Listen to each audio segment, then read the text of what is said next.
Hello, আসসালামু আলাইকুম। কেমন আছেন সবাই? আশা করি ভালো আছেন, সুস্থ আছেন, সুন্দর আছেন। সবার জন্য অনেক অনেক ভালোবাসা এবং শুভকামনা রইল। এই গরমে আমরা বারবার ডিহাইড্রেট হয়ে যাচ্ছি। পানি স্বল্পতা দেখা দিচ্ছে। পানি খাওয়ার পরও দেখা যাচ্ছে যে ঘামের কারণে পানিটা বারবার শরীর থেকে শুকিয়ে যাচ্ছে, তাই না? আর দেখা যাচ্ছে এখন খাবারের রুচিটা অনেকেরই হচ্ছে না ঠিকমতো। বিশেষ করে বাচ্চারা খুব একটা সবজি খাচ্ছে না। খাবার-দাবার একটু এলোমেলো হয়ে যাচ্ছে। তো সেই চিন্তা থেকে আজকে ভাবলাম একটু ডিফারেন্ট কিছু করি যাতে বাচ্চারা সবজি খেতে পারে। তো বিকেলের নাস্তা হিসেবে যেহেতু ওরা মাঝে মাঝে নুডলস বা পাস্তা খায়, আজকে নুডলস আর পাস্তাটাকে একটু ভিন্ন ওয়েতে রান্না করেছি। পানি দিয়ে ক্লিয়ার স্যুপের মতো করেছি। সঙ্গে আমি কিছু অ্যাড করেছি শীতের সবজি, যেটা আমি ফ্রোজেন করে রেখেছিলাম আগেই। ফুলকপি, পাতাকপি, পেঁয়াজকলি, গাজরটা ঘরেই ছিল এবং সাথে কিছু বেবি কর্ন ছিল। সেটা আমি আগে হাফ বয়েলড করে ফ্রোজেন করে রেখে দিয়েছিলাম। এই তো সঙ্গে দিয়ে দিলাম নুডলস এবং পর্যাপ্ত পরিমাণে আমি ডুবো পানিতে স্যুপের মতো করব, তাই খুব বেশি পানি দিচ্ছি। এই তো পানিটা অ্যাড করে দিয়ে আমি এখন ওয়েট করব জাস্ট এটা ফুটে ওঠার জন্য। কারণ আমার যেহেতু আগেই সব সবজিগুলো হাফ সেদ্ধ করা ছিল, হাফ বয়েল করে আমি এটাকে ফ্রোজেন করেছিলাম। তো এই জন্য এখন আর বেশি একটা কুক করতে হবে না। জাস্ট একটা বলক উঠলেই দেখা যাবে। নুডলসও খুব একটা সময় লাগে না, নুডলসটা অল্প সময়ের ভিতরে সেদ্ধ হয়ে যায়।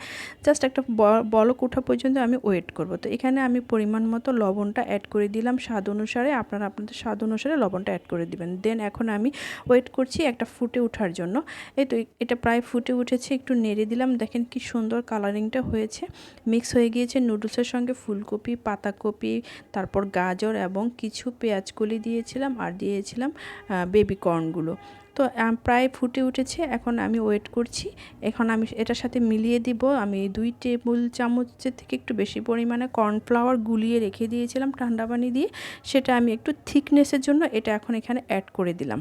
এটা আপনার কর্নফ্লাওয়ারটা অ্যাড করলে একটু থিকনেসটা হবে, স্যুপের মতো হবে, ভালো লাগবে। এখন দিয়ে দিলাম 1 টেবিল চামচ সয়া সস।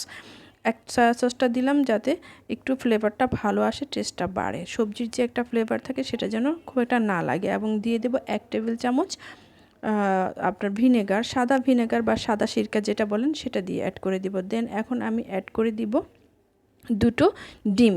ডিমটা দিয়ে আর খুব একটা নাড়াচাড়া করব না। ডিমটা এই ভাপেই হাফ সেদ্ধ হয়ে যাবে এবং এটা একটু হাফ সেদ্ধ হলে খেতে ভালো লাগে, তাই আমি খুব বেশি নাড়াচাড়া করব না। ডিমটা আস্তই থাকবে।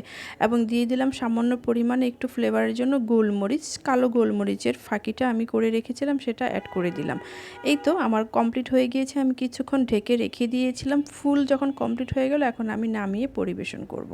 তো নামিয়ে নিলাম, কারণ এখানে আমি কোনো পরিমাণ তেল ইউজ করিনি, নর্মাল রেখেছি, প্লেন রেখেছি, যাতে এটা খুব সহজেই ডাইজেস্ট হয়ে যায়। আর বাচ্চারা যেন খুব কালারিং সবজি দেখলে খেতে পছন্দ করে, সাথে নুডলসটাও যায় এবং ফুল একটা খাবার হয়ে যায়। বিকেলের নাস্তার আইটেমের জন্য পারফেক্ট, বা যে কোনো আইটেমের রাতের খাবার হিসেবেও এটা দেওয়া যায়। তাই আমি এখানে বেশ সবজি এড করে দিয়েছি। তো এই তো এখন আমি পরিবেশন করছি। দেখেন একটা প্লেটে নিয়ে নিলাম। এখানে আমি একটা বড় সাইজের স্যুপ কাপ থাকে, কাপে আমি নিয়ে নিলাম। এখন এই যে দেখেন আমার ডিমটা দেখাচ্ছি। ডিমটা পুরোপুরি সেদ্ধ হয়নি, কুসুমটা কিছুটা হাফ বয়েলড হয়েছে। এটা খেতে কিন্তু খুব ভালো লাগে। এই যে দেখেন আমার সবজিগুলো, কালারফুল সবজিগুলো কী যে সুন্দর হয়েছে এবং খেতে এতটা সুস্বাদু হয়েছে। আপনারা ট্রাই করে দেখতে পারেন। এটা আপনারা ডিনার হিসেবেও নিতে পারেন, রাতের খাবার হিসেবেও নিতে পারেন এবং বিকেলের নাস্তা হিসেবেও নিতে পারেন। তো আমি বাচ্চাদের জন্য করেছিলাম, যেহেতু বাচ্চাদেরকে বিকেলে দিয়েছিলাম। বাচ্চারা ভীষণ পছন্দ করেছিল এবং সবাই খুব মজা করে খেয়েছে। খুবই টেস্টি হয়েছিল। তো এই তো আজকের রেসিপি আমার এটাই ছিল। আপনাদের যদি ভালো লেগে থাকে অবশ্যই সুন্দর একটা কমেন্ট করে জানাবেন এবং আপনারা বাসায় ট্রাই করে দেখতে পারেন, কারণ সবজিটা এখন খুব প্রয়োজন। ধন্যবাদ।